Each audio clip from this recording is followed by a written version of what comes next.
Assalamu alaikum guys. So it is Ramadan and it is approximately like just a couple days until the last 10 days start, which I think is crazy. I feel like Ramadan just started, but this is like a new thing. I've never just sat down and like talked to the camera, but here we are because I have a podcast on Spotify, but I was like, what if I try doing like a YouTube style podcast where I like sit down, talk to the camera openly, like you're my friend and I'm just sitting here like yapping to you. So I have my tea and it is after taraweeh. I think it's like 1 a.m. or something, but I was like, it might be a vibe. I feel like I've been waiting for the right time during the day. Like I've been waiting for the house to be empty, for like the sunlight to come in and to like sit in front of my window and be prepared.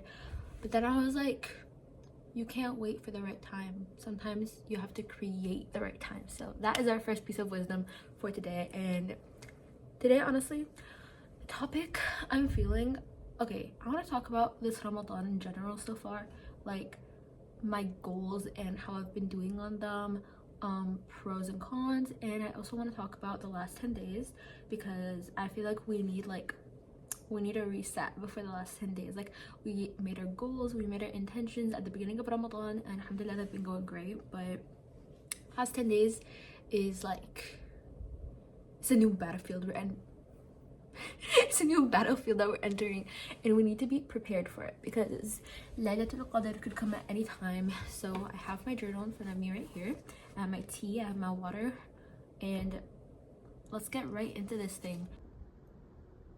سبيل الدموع سبيل مريح تنهد يا صاحي كي تستريح. Basically, alhamdulillah, I'm really thankful for how this Ramadan's been going.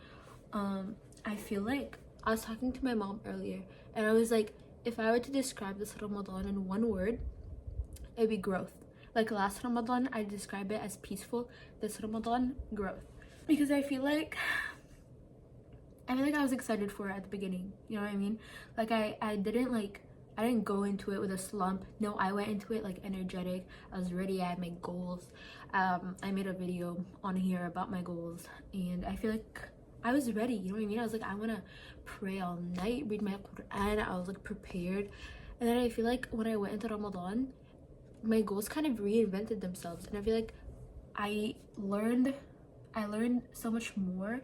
I listened to so many new podcasts and new lectures, and now my goals are different from the beginning of Ramadan, and I feel like the goals are better, like they're more suited towards me, if that makes sense. I feel like at the beginning my goals were kind of like everyone else's goals, like, you know, like to be more modest and to read the Quran once in Ramadan, and you know, like pray all 5 prayers and the sunnahs, and alhamdulillah those goals were going good. And then I realized that maybe I needed to create more specific goals for myself.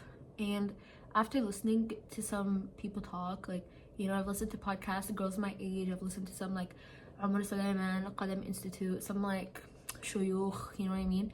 And I feel like now my goals are resetted and my mind is resetted, and I feel like I have a new set of goals for the last 10 days, and I just have a lot on my mind. Like I've been yapping everyone's butt off for the past like couple weeks because I feel like I have a lot to say. I was talking to my mom for so long today and I literally had to stop so we can get ready for taraweeh, sorry, for iftar. And then same thing with my friend, when we were driving to taraweeh I was like talking non-stop because I feel like I have a lot to say right now, and I feel like everyone just feels motivated right now, which is good. It's good to feel motivated right now. But I created a little list of goals that I have for the last 10 days of Ramadan because I'm feeling like I felt like I needed to write a new set of goals. Like I had my Ramadan goals at the beginning and I feel like alhamdulillah I did great, but now I have new goals and I like them a lot more. I feel like now I feel more inspired to go in this way. So my first goal, actually, I like this one a lot, and I feel like this is something I'm gonna start incorporating into my everyday life, and it's something that I've seen non-Muslims say as well. Like it's for everyone, it's not just for Muslims. Also, I have to say something. This channel and this video is for the girls. if you're a guy watching this, please click off. This is for me, my girls. This is for us to chit chat. And there's so much for men out there, but right now I'm just talking to the girls. Right now, this is my video to the girls. All right, just had to say that really quick. So basically, I wanted to start by saying that my first goal is to do better every day. That I need to delve into that. It sounds like something at first, like, oh, like if you do good today, you have to like grind harder tomorrow. Like every day is a new grind. Like that's not what I'm trying to say. That is not what I am trying to say. I'm trying to say it in the way of like, you know, have you heard that like analogy where they're like, if someone gives you $10K dollars in cash, you know what I mean, and just hands it over to you, they're like, here you go, $10,000 for you, sir, or for you, ma'am, and then you're just walking around and some wind comes by and blows a $20 buck off the stack, and it goes down the drain. You're like, oh, it's lost. Like you just lost $20 from your $10,000. Are you gonna take the rest and dump it down the drain? Are you gonna go like, oh, I lost 20 bucks, might as well lose it all and just throw it away? No, because you're gonna be like, it's okay, it's just $20. I still got $9,980. That was quick math. So that's still a lot of money. So my friend was telling me this analogy. She was like, so if you lost the $20 and didn't throw away the rest of the money, why would you throw away your entire day because of a bad morning? I was like, wow, that's a good one. Because do you ever have those mornings where like you wake up late, like your alarm doesn't go off, or you don't wake up, so you wake up late, and then you make your coffee and it tastes bad, and then your outfit isn't working, and then you're just like, ugh, and like you're looking at the mirror and you're breaking out, and you're just like, wow, like this morning is already horrendous, and you're just like, I'm not in the mood for this. I'm not in the mood to go to class or to study or to go to work or to do whatever I have to do, and then the rest of your day just gets ruined. Like after your bad morning, you can have like a mental reset where you're like, okay, you know what, my day isn't wasted. I still have whatever, 13 hours, 14 hours. I have all that time ahead of me, so why would I throw it away just because I had a bad morning? I can still have a good day. And I feel like it's kind of the same, but like extended. Like if you had a bad week or a bad month, like my winter break, for example, I was in such a slump starting like late November. Honestly, I went to such a slump. I got so burnt out from studying, from school, from everything, like just from living. And I've never been so lazy in my life. Like I'd wake up, stay in bed all day. I was like binge reading all the time. I wasn't like on Netflix or like wasting my time watching or anything, but still, like even if you're reading books, you have to have a balance in your life, and I didn't have that balance. I was just sleeping literally 24/7, so lazy, so bored, so tired. And I was like, you know what, it's the winter break. I'm just gonna give myself the winter break to get my energy back. My energy did not come back. So winter break ends and I go into the school semester, and I'm starting all my new classes, and I just have no motivation or energy to study. So I literally don't study, like barely study for my first exams, get a bad grade on them. I'm just like in a bad mood, and like so much in my life goes to crap, astaghfirullah, like crap's not really a bad word, whatever. So much of my life was going down, and I like literally at rock bottom sometimes, and I just felt like, wow, like everything in my life is bombed right now. And then as the spring came, I feel like my energy came back. Same thing with Ramadan. I was literally telling my friends, subhanallah, Ramadan comes at the right time every single year, because Ramadan came at the right time this year. Like I have never been at such an energy low. Like I wasn't depressed or anything. Like I've been depressed before and I've gotten out of it, but I wasn't even depressed. I was just in a rut. Like I was just lazy, tired, unproductive all the time. It was so bad. And then subhanallah, like Ramadan came, and weeks before Ramadan, I was getting so excited for Ramadan that I would go on like walks and listen to podcasts. Even when it was like freezing cold outside, I'd wear my puffer, go on a walk with my headphones. I'd listen to lectures, podcasts, create like my Ramadan goals. I suddenly started to get like so motivated, and then Ramadan came and everything was just great again. Like I'm slowly finding my energy. And subhanallah, it came from Ramadan and from like going back to the religion. And subhanallah, that's what happens every single time my life plummets. Like every single time, like couple times in my life I've fallen into depression, and every single time I get out because I get closer to Allah subhanahu wa ta'ala. It's always because this one time, it's because I heard a nasheed, and it really, like, I loved it so much, and I would listen to it over and over again. So I stopped listening to music, and I started reading Quran, and I started like getting back on my deen, tightening my hijab, like connecting more with Allah every single day.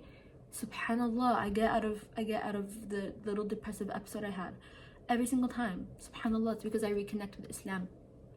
And that's why I'm trying so hard to focus on Islam, not in the way of like its rules, like hijab, Quran, salah, no dating, no alcohol, no this, no that.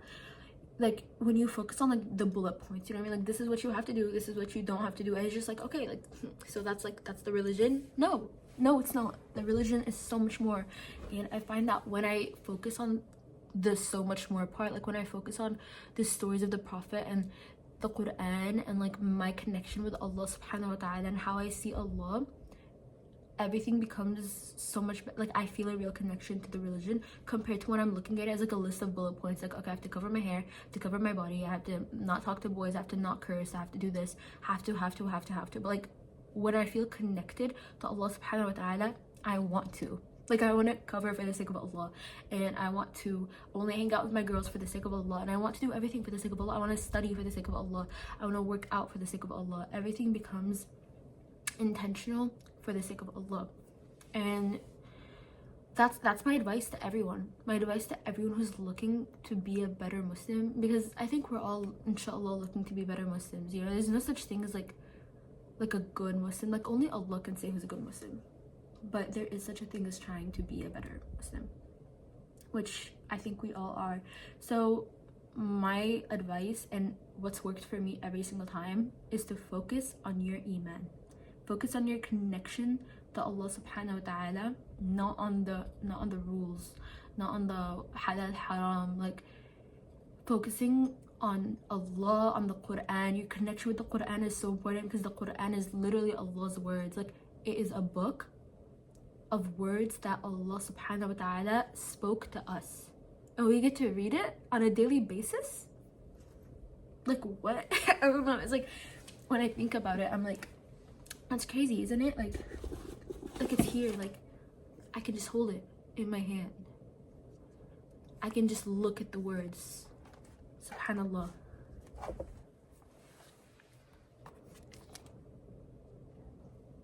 Like those are the words of the one who created us, and they're just in front of us, and they're so beautiful. Like the Quran is beautiful aesthetically, like physically it is pleasing, it is beautiful. The words, the script, the designs on it, like subhanallah, it's a beautiful book. And we like, you can just own one, you could just have one, you could just read it whenever you want, and it's just a guide to life. Like Allah subhanahu wa ta'ala says this is your guide to living. It has everything we need to know. It has the rulings. And then that hadith from the Prophet ﷺ, like Islam is literally a guidebook to how we live, and it is so beautiful. Islam literally is derived from salam, literally peace. Literally it's the religion of peace. And when I think about it in these terms, I fall in love with the religion all over again, because people make Islam to be so black and white. Like you have to wear hijab, you have to not drink alcohol, you have to not eat pork, you have to not hang out with the boys, you have to wait for marriage, you have to do all these things. They make it so black and white. Like if you do this, you're haram. If you do this, you're halal. If you do this, you're a good Muslim. If you do this, you're a bad Muslim. Like it's not like that. It's not like that. It's all about the intention. I don't know. It's just when I think about Islam in these ways, subhanallah, it really is the most perfect thing in the world. And inshallah, I pray that everyone in the world finds this connection with the religion, because wallahi, it's life changing. And every time I start doing bad in my life, all I need to do is come back to Allah.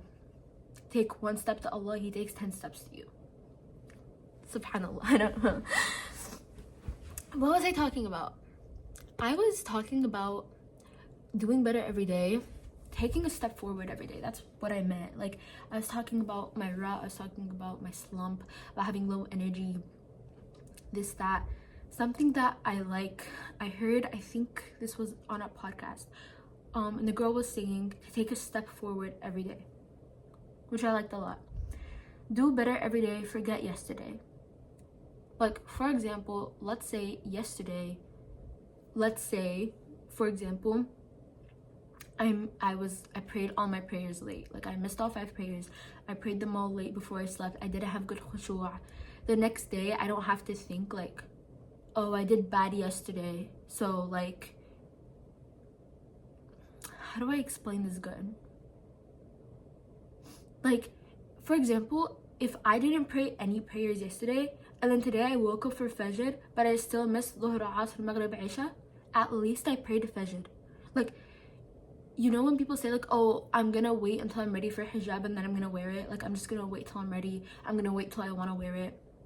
There's no such thing. There's no such thing as being ready to wear it. There's no such thing as wanting to wear it.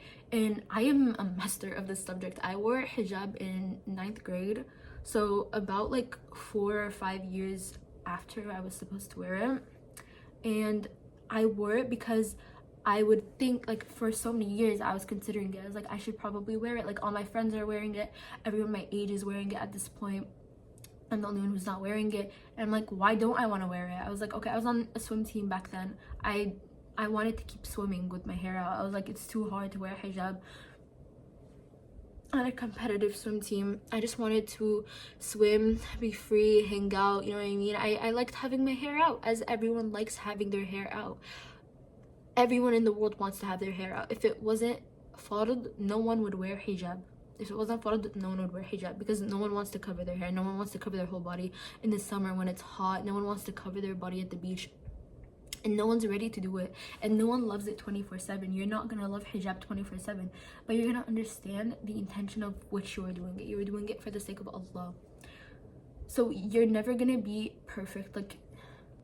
Like doing a little bit more than yesterday is always better than not doing anything at all. Like, if you compare yourself to, mashallah, a woman who wears abayas everywhere she goes, always wears her hijab perfectly, prays all 5 of her prayers. Obviously, you don't really know what's going on in someone's life, but I'm just saying, like, let's say, as an example, you compare yourself to someone like that, and you're like, dang, I only prayed Fajr, and she prayed all 5. You look horrible. But you know what? The you of yesterday didn't pray any prayers. So the fact that you woke up for Fajr, mashallah, is a feat in itself, and Allah sees you trying.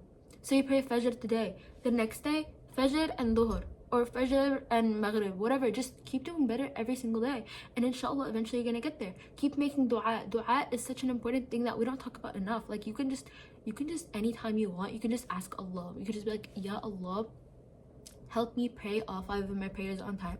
Ya Allah, please, I am trying. Please make it easier on me. Ya Rab. If you take 1 step to Allah, He takes 10 steps to you. If you walk towards Allah, He will run towards you. Just try to do better every single day, inshallah. Something else I personally want to focus on is focusing on quality over quantity. I feel like, okay, for example, this is, I'm talking a lot about Quran right now.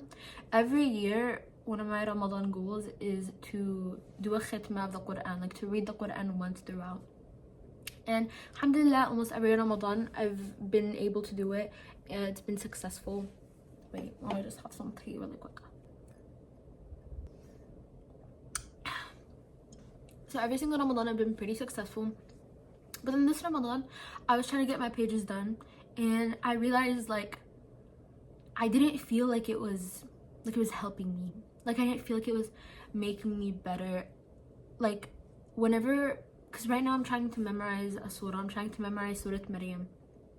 And I feel like when I was memorizing Surah Maryam, like, I'm trying to read the Quran, and I'm trying to finish memorizing Surah Maryam within the month, inshallah, and I want to understand the Quran better, and I want to do so many things. I was like, I feel like trying to finish the Quran is just me trying to finish the Quran just to say I finished the Quran.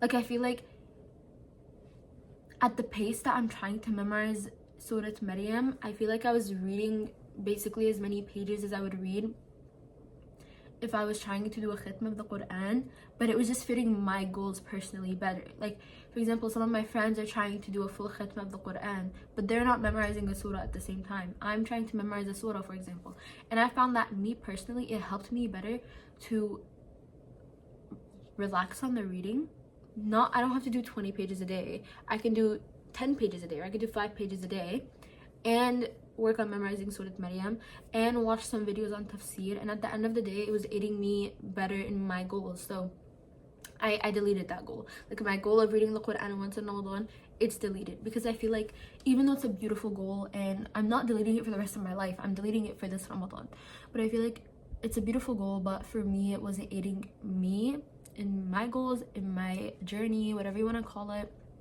Me personally, I'm trying to finish memorizing this surah. If you don't know, Surah Maryam is the first like longer surah I've ever tried to memorize. The longest I've done before this is probably like 4 or 5 pages. So it's kind of a challenge for me. I've always had a challenge with memorizing the Quran. I think because of my old Quran class, I had this kind of vibe in my head where memorizing the Quran is this like anxiety inducing thing, and like the idea of testing Quran made my chest feel like heavy, and I was like I'd freak out. I remember before I tried memorizing Surah Maryam, I was literally like, I would say this literally to my family. I was like, I have no interest in memorizing the Quran. I have no interest in becoming a hafidah. I just want to read it. I just want to read it. I'm like, why do I have to memorize it? I just want to read it and understand it. I don't need to memorize it. And subhanallah, when I started memorizing Surah Maryam and I'm like almost done with it, suddenly I was like, I felt such a connection to the surah, and I understood it better than I could ever understand a surah without memorizing it. Because when you memorize a surah, you repeat it so many times that like I can tell you every detail of that surah. I could tell you everything about it. And like the excitement I feel when someone mentions it. Like I was at a talk recently, and the woman was talking about examples in the Quran of Allah subhanahu wa ta'ala dedicating a whole like ayah to comforting us or comforting a person in the story. And she was talking about how beautiful it is that like Allah really loves us and cares about us. And she was talking about Surah Maryam, when Maryam was pregnant with Sayyidina Isa, and she went down to the desert and she was saying, oh, like I wish I just died, like ya laytani mittu qablu hadha, I wish I had just died so that I didn't have to deal with this. And then Allah subhanahu wa ta'ala comforts her, and he dedicates a whole ayah of the Quran to comforting her. Like he tells her, eat and drink, like fakuli washrabi wa qarri ayna, like he's comforting her. He's like, I know this is tough on you, like to be pregnant, and like no one knows why, and like obviously that's like a scandal. And so he was comforting her. And then when the lady mentioned that, she was like, oh, and then Allah told her to eat and drink. I was like, oh my gosh, kuli washrabi wa qarri ayna. I was like, I know that ayah, and it just, I've never felt so much excitement before of like, I know this ayah, I know this story, I know what you're talking about. And I was like, imagine how that feels when you know the whole Quran. I've always admired people who know so many stories of our history, like Islamic history. When someone like says a name and then they pull up like the whole story in their mind, and they pull up like the ayahs that go with it, I'm always like, how do people do that? Like what class are you guys taking? What textbook are you guys reading? What lectures are you listening to? And I tried to find lectures to listen to, and I never got hooked. I never knew the stories in my heart. I'd always just be like in awe. And then I realized it's probably from memorizing the Quran. Now alhamdulillah, I feel such a passion to memorize more of the Quran. Like I'm not even done with Maryam yet, and I'm making plans of like, what's my next surah gonna be, like what am I gonna do next, inshallah. Me and my friends are talking about it together, because my friends are also like starting their journey of memorizing the Quran at the same time as me, and we were talking together like, oh, like I love this surah, let's do this one next. Oh, but I heard this one's amazing, and like it's just so exciting, alhamdulillah. Like I just love having Muslim friends, and we're always pushing each other to be better and like memorizing Quran together. Alhamdulillah, wallahi, alhamdulillah for all these blessings. I could not be more thankful, wallahi. So yeah, that's basically the goal, like quality over quantity. What's gonna help me more, like usually during taraweeh, if my friends aren't praying because they're like on their period, usually they'll sit in the back and read Quran so that they could finish their goal. And so when I got my period, I was sitting in the back during taraweeh because I couldn't pray, and I was like, oh, look, my friends are always reading Quran, I should probably read my Quran. And then I was like I pulled out my Quran, I was reading it, and I was like, am I doing this because of my own intentions? Am I doing it because it's gonna benefit me? Or am I doing it because it's what everyone else is doing? Like, am I trying to finish the Quran because all my friends are finishing reading the Quran? Or am I doing it because I want to finish reading the Quran this Ramadan. Alhamdulillah, I finish reading it every month. Every Ramadan. So I was like, let me try something else. And now during taraweeh, I've been listening to lectures instead and taking notes on it. Like in my journal here, I take notes on it, and it's been helping me so much. Like now I feel like I have so much more wisdom in my heart just from like 4 nights of listening to these lectures and taking notes on them, compared to if I was just reading the Quran to like blindly follow the rest of the people I know that are reading the Quran in Ramadan. So I feel like now I have my priorities more in check of my intentions, and I feel like I like that a lot better rather than just following the crowd, following what everyone else is doing. Now I'm like focusing on what do I need to be doing, what's better for me. And yeah, so that was my second goal.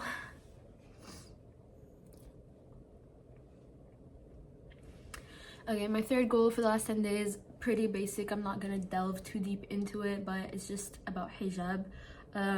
One of my biggest struggles with hijab is like, alhamdulillah, I don't struggle with too much when it comes to the rulings of Islam, like alhamdulillah, but one of my biggest struggles is simply covering my neck. It's always been my biggest struggle. I don't know why. Like I wear the hijab happily, I wear baggy clothes happily, it's my neck. I don't know what it is, and I can't get around it. But this Ramadan, alhamdulillah, I've been a lot better about just like closing it right here. And I feel like modesty is something that's really important for the sake of Allah, because again, all we want as Muslim women is to let our hair out. We just want to let our hair out.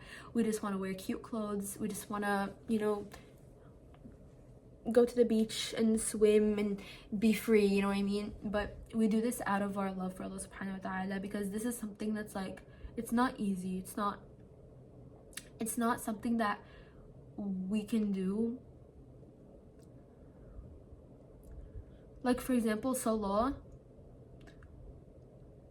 I don't know where I'm going with this, but hijab is not easy. Hijab is really hard, contrary to what a lot of guys think. I mean, I've spoken to guys before about hijab and they're like, bro, like just wear it, like it's not that hard. But I'm like, you don't understand, it is that hard, because women and men are very different. We're similar, but we're different, and we have different instincts. And whereas women, it's within their instinct to show off their beauty. That's why people are like, makeup is for women. You know, women go to hair salons and curl their hair and like straighten it and look all cute and dolled up and wear dresses. And men have different instincts, they do, but that's our instinct, and that's why Allah has said for us to cover ourselves. And that's why Allah like specified like hijab is for men and women. Men don't have to wear the scarf, but they do have awra they have to cover. But hijab is focusing on the women because it's our instinct to show off our beauty. It's our instinct to curl our lashes, straighten our hair, put on cute clothes, and go out and feel pretty and look pretty. That's our instinct. Men, Allah specifies for them to lower their gaze, because you know where their eyes are always going, to the women. Again, different instincts. We also have to lower our gaze, but Allah specifies it to the men, because even though women can also, you know, look at men and stuff like that, it's more of a male instinct thing, if that makes sense, you know, the male gaze, all that. So the rules go for everyone equally. It's just sometimes it's specified depending on what's harder for each gender, and it's harder for us as women to cover ourselves, and it's harder for the men to lower their gaze. So that's why we both get the same rulings. But yeah, so this is really something that we do for the sake of Allah, out of our love for Allah subhanahu wa ta'ala, and out of our trust in Him, the trust that we can do this thing that's so extremely hard for us, but inshallah Allah will see how hard we're working and will reward us. So even though I feel uncomfortable right now, and even though I feel like my neck can't breathe, and even though I would love to just take off this little magnet and feel the air, I will not, for the sake of Allah, inshallah. And inshallah, after, like, this dunya is so short, it's literally nothing compared to the akhirah. And inshallah, future me is thankful for covering my neck, because how short the dunya is literally insane, and we all forget it so much. We forget how little this dunya matters. We get so caught up in it, and it's so bad. And that's why I feel like we all need to sometimes take a minute to remember how temporary this world is, reset our minds, reset our priorities, whatever it is, whether you're focusing on how cute you look, whether you're focusing on social media, on, you know, on guys, on grades, even like you can even be focusing on good things, but just too much and forgetting that our goal is to enter Jannah.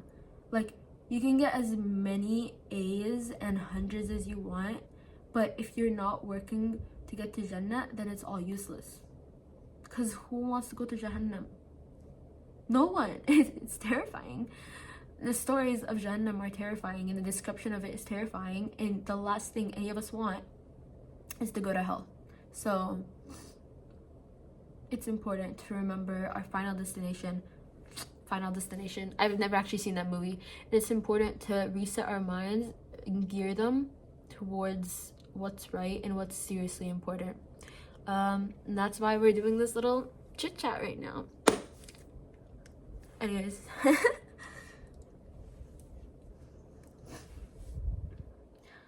And I just have some more goals of, like, you know, listening to lectures, podcasts, taking notes on them actively. A lot of times I'll put in a podcast and then space out. Like, I'll be playing it, but I'm just thinking about my own thing, and I want to really benefit from it. So I've been trying to explore more podcasters, more shuyukh to listen to, more people to learn from. I love Omar, Suleiman, I love Nouman, and then I love my girl podcasters, of course, the young ones, you know, in their 20s, in their 30s, in their teens, whatever it is. But other Muslim girls who aren't like sheikhas, they aren't like certified with anything, but they're just like me, and they're just talking, and it helps me a lot more sometimes than certified scholars.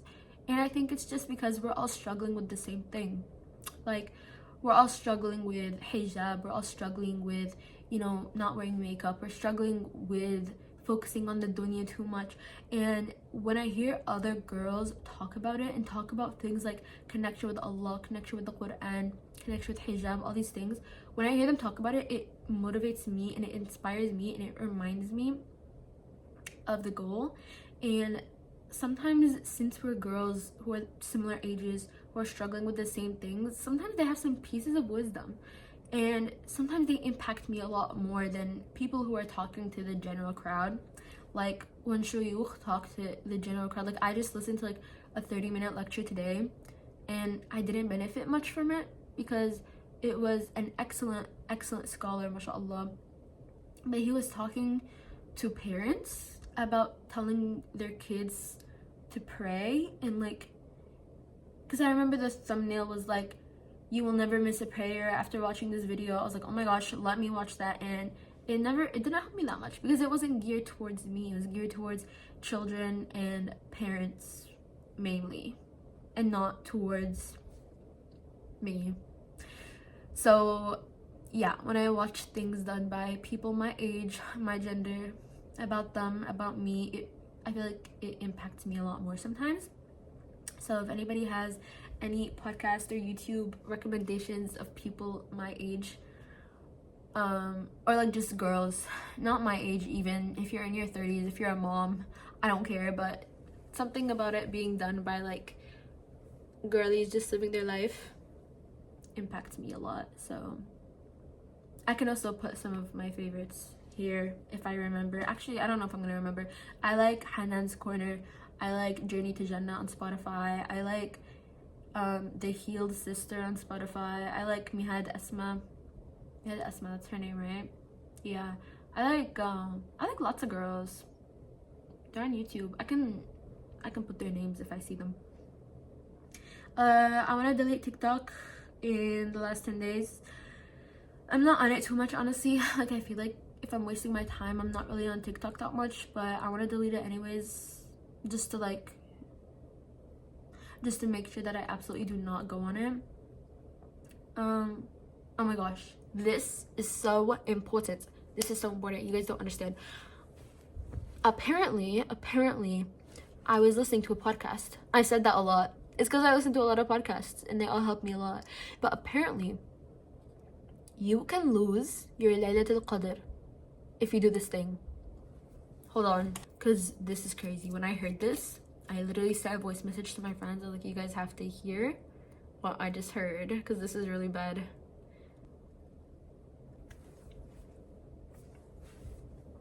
Maghrib adhan goes off. You're at an iftar. You're hanging out with your friends. You accidentally let something slip. Whether it's gossip, whether it's backbite, no matter how subtle it is, your Laylatul Qadr gets taken away. Before Isha adhan even goes off, you can lose your Laylatul Qadr. And when I heard that, I was terrified. I talked to my friends. I sent them a voice message. I was like, guys, no matter what, we are not bringing up a single person's name in the last 10 days. Me and my friends are already big on no backbiting. Like, we've already reached that conclusion, how bad backbiting is, how haram it is. And we've made an active effort as a friend group not to gossip, not to backbite, not to talk bad about people, not to say anything rude, not to curse. Well, the not to curse part, we can work on that a bit better. But all that other stuff, we try our best not to backbite. We do not gossip. All those things we're very strict on as a friend group, because we know how bad this sin is, and we've had to go through a lot to reach that conclusion. Lots of drama, lots of bad stuff in the past when we were younger and more immature, and we made an active conclusion. We were like, we cannot do that anymore, because it's not good for us, it's not good for anyone. It lowers us, it lowers our mentality, it worsens, darkens our energy around us, and it's a really bad sin. Allah hates it. He hates it. Allah subhanahu wa ta'ala hates backbiting and gossiping. I was listening to a talk, actually, like in person, and the lady, she was saying, like, they were sitting in a circle, the Prophet and his Sahaba, I think, and then I think Sayyida Aisha, actually, she was talking about another, like, woman, and she just did this. She was like, oh, the one that's, like, you know, short, as in, like, short. She just, like, did this with her hand. And the Prophet ﷺ got so, like, he didn't get mad, but, like, he was like, no, like, do not do that. That is so disrespectful, so rude. Like, he was like, this is a big no just to do this. Like, she was just like, oh, the short one. Like, we could easily not even consider that an insult. We could just be like, oh yeah, like, the short one, the tall one, whatever.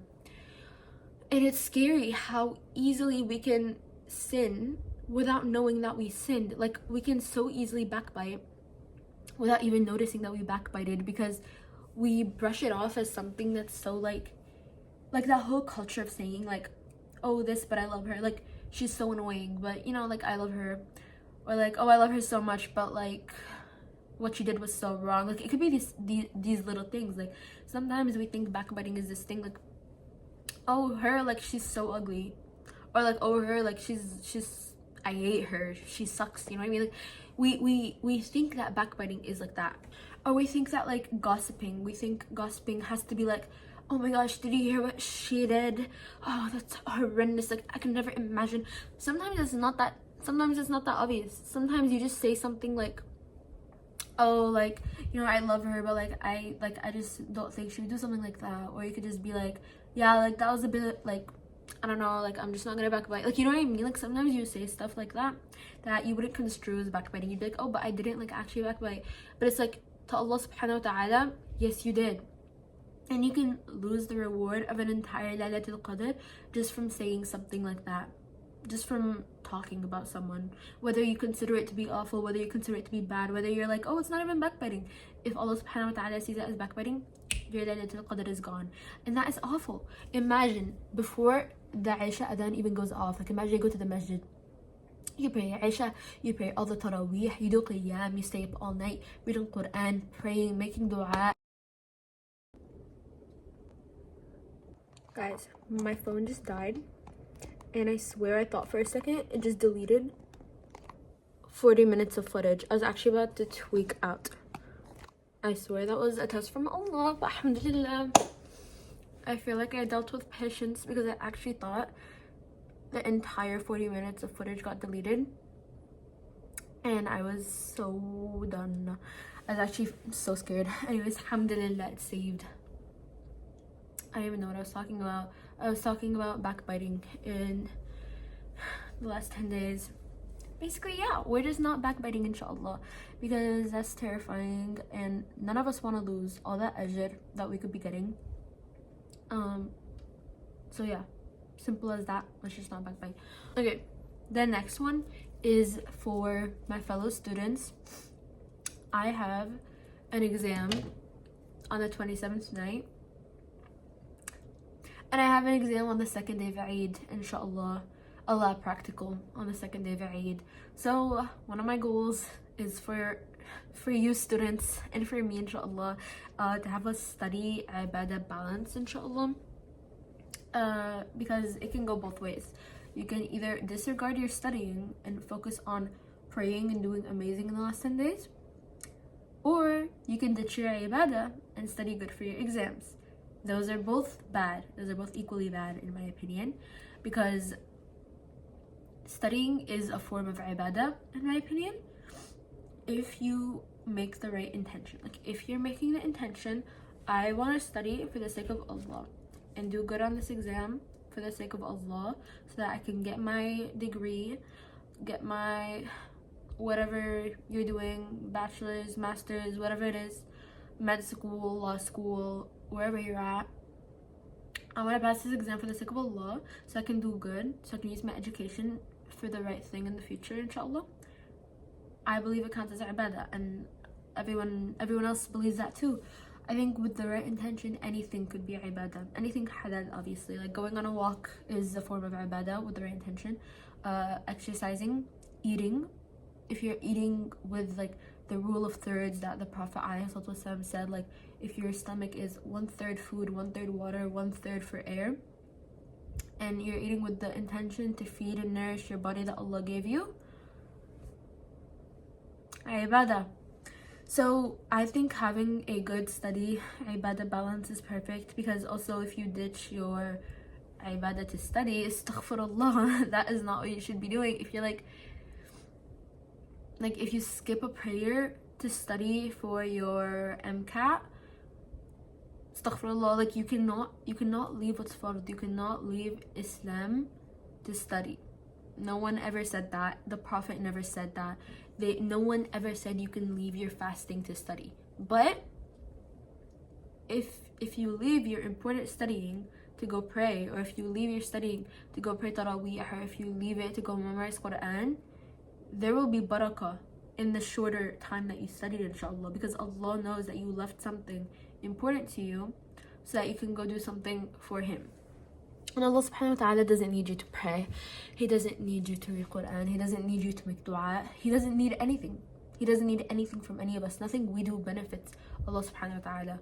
But we do it to show Allah our appreciation. We do it to show our love, and we do it to show that we believe in Him. Like, we do it for the sake of Allah, basically. So I believe that having a study worship balance is one of the most important things that someone can do in the last 10 days, especially because then it helps you to create a nice study worship balance in your daily life, like through the whole year. That's a dilemma, because sadly exams are forever, pretty much, unless you're like a stay-at-home wife, which is the dream sometimes. But you know what, feminism, Islamic feminism, you know, they actually worked. Like women actually worked in the Prophet's time. I don't know why I never knew that. I just learned that very recently. Why? Anyways, what was I talking about? Study, worship balance. Yep, very important. The next thing is something that I personally need to work on. People always say to make tasbih every second. Like if you're not talking, if you're not reading, if you're not studying, make tasbih. Like when you're on a walk, make tasbih. Like just like ashhadu an la ilaha illallah, ashhadu an la ilaha illallah, or like Allahumma salli wa sallim wa barik ala sayyidina Muhammad, or like subhanallah, subhanallah, subhanallah, alhamdulillah, alhamdulillah, bismillah, whatever it is. Making tasbih always, making salah on the Prophet alayhi salatu wassalam. That's something I wanna, because it's not a hard thing. I'm not taking time to do it. I'm not taking energy to do it. It's literally just with your tongue. Just move your tongue in your mouth. it's the simplest thing that you can get ajr for, and it's something that I always forget about. Like, I don't even get lazy because there's nothing to get lazy from, but I just forget. So that's just something that I really want to remember in my head, to always make tasbih.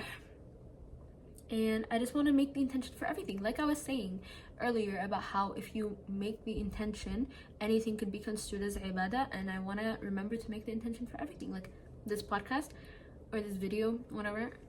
I made the intention to record this so that I can, inshallah, help myself by talking out loud, and help other people as well that are looking to get motivated for the last 10 days, or looking for goals, or looking for inspiration, whatever it is that you get from this video. Even if you just get good vibes, whatever it is, inshallah, if you get just sometimes it's nice to see someone on screen that you relate to, and then it's nice to see what they're doing and kind of get inspired by it. And that's why I watch other hijabis on YouTube as well. So that's basically everything that I wrote down for my last 10 days goals. Probably gonna end the video soon because I think I've hit almost an hour of footage, and even though I have a lot more to say, it may not really be on the topic of like the last 10 days that much. So since this is already pretty long, I'm probably gonna end it soon, and then I'm gonna do more of these little like cozy chit chats with you guys, so that I can just sit down, I can have my tea or my matcha or my coffee or whatever it is. You can have yours as well, or we can just chit chat. I don't know if I'm gonna make like a cute name for it or something, I don't know, but it feels cozy. I actually have a lot to talk about. Like lately I've had so much on my mind, Islamically especially, because it's like Ramadan, so everything I do, alhamdulillah, is like related to Islam. I feel like I have a lot on my mind. What with the spring coming and the world, I have a lot to say, but we'll do that in another video because I've already talked a lot. I don't know what this is gonna do to my storage. I don't know if it's gonna upload on YouTube, and I don't know if anyone's gonna watch it, but that doesn't matter because doing it helped me. And inshallah, it helps you, whoever is watching right now. I love you, and I hope this helps you, and I hope you enjoyed this talk a lot, because I enjoyed it a lot, and I'm doing a lot more of these. Tell me if you like the nighttime setting, or if you prefer some sunlight. Tell me what drink you were having while I yapped for an hour. Tell me your goals for the last 10 days. And yeah, I love you guys. I don't even want to say bye right now. I feel like I have company with me, which is really dumb because I'm talking to my camera. Bye.